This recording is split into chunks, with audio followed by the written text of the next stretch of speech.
The log entry for that day is still in my personal files. I have never deleted it. It reads, Varath Trade Ring Council, Vethun Corridor berths 7 through 14, access denied. Reason given, convoy vessels assessed as substandard. Recommendation, Earth Logistics suspended from all Varath docking contracts pending review. I wrote it in the flat cadence I use for everything, because if I had written it any other way, I might have said something that would have cost me my rating. That was 3 years ago. I remember where I was standing when the harbor master's representative delivered the verdict in person rather than over the comm, which was itself a choice, a theatrical one. I was on the quarterdeck of the Halverson Run, our lead freighter, watching the Varath berths through the forward glass.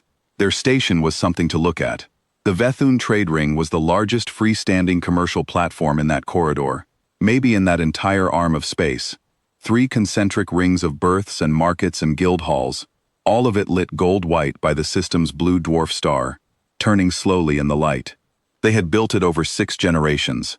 They were proud of it, in the specific way that very old commercial families are proud. Quietly, and with a tendency to remind you.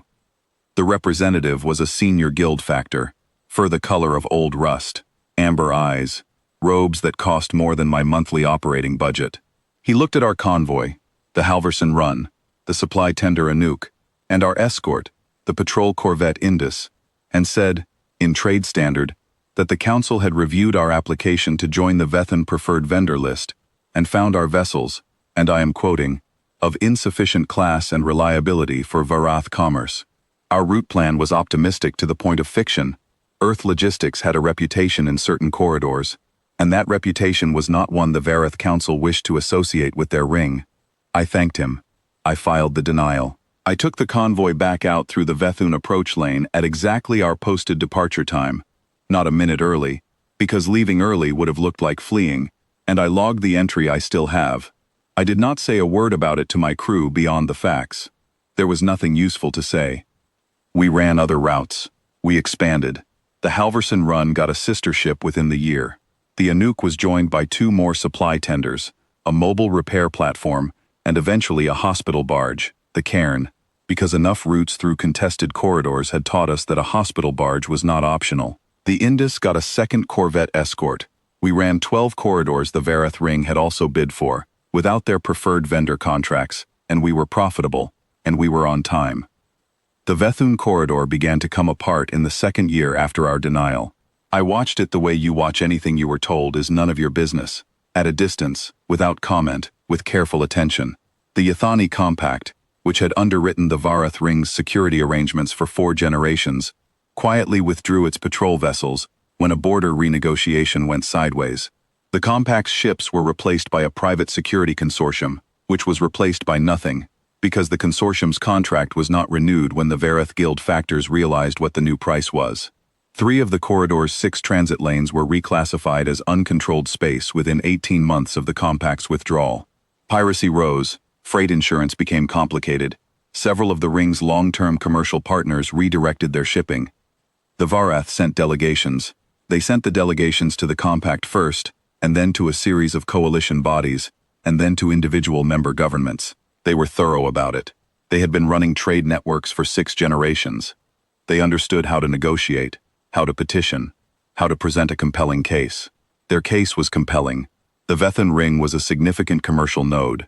Its collapse would affect freight flows across several adjacent corridors. It was in everyone's interest to support a security arrangement. The coalition bodies agreed it was in everyone's interest. They passed 2 resolutions and formed a working group. The working group met 4 times. The Varath Guild factors sent a distress designation through the standard interstellar registry in the 3rd year. Not a combat distress, no hull breach, no immediate casualties.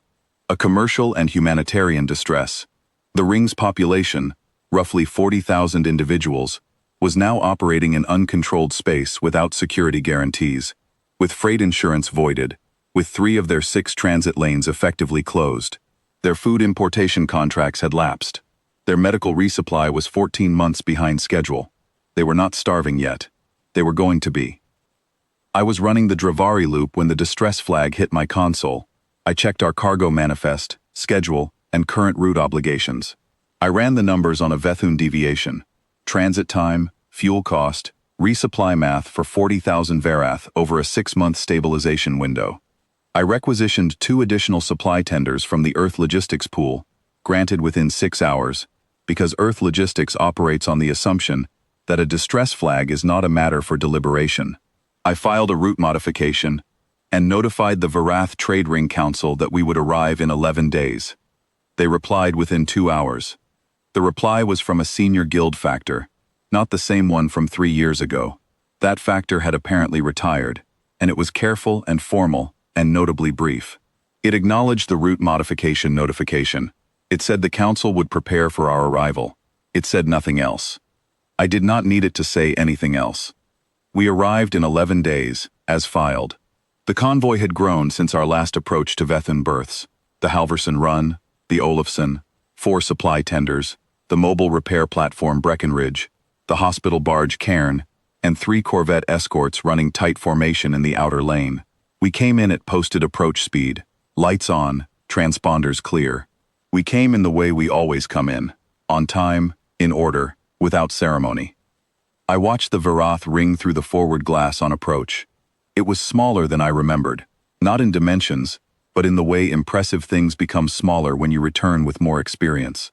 Some of the berth arms were dark. 2 outer ring market sections had been closed and sealed, but the ring was still turning.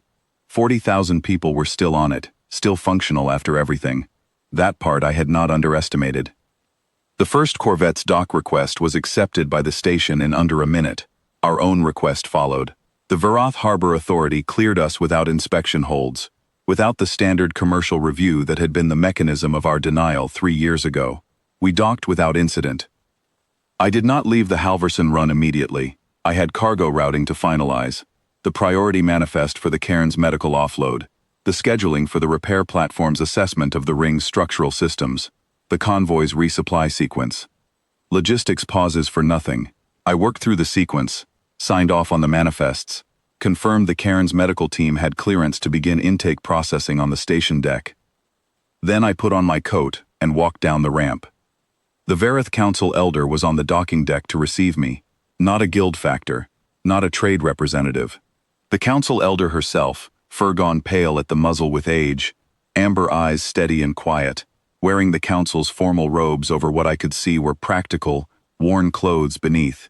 The kind of clothes you wear when you have been managing a crisis for 18 months, and the formal robes are something you put on for occasions. She had a manifest board in one hand. She was there to sign the passage documentation for the civilians who would be boarding our vessels for the evacuation transfer. The first group, 40 families, to be moved to a staging point outside the uncontrolled zone, while the Cairn and the Breckenridge established the ring's medical and structural baseline. I handed her the passage manifest. She looked at it for a moment without speaking. There is a Varath formal phrase, I had been told this by our cultural liaison before departure, that translates, approximately, as, the debt is acknowledged. It is a phrase you say to someone who has done something significant for your caste. I had been told it was considered one of the more weighty things a council elder could say in person. She said it. I know what the sounds mean. I have never had the translation logged into the official record, and I never will. I took the manifest board back.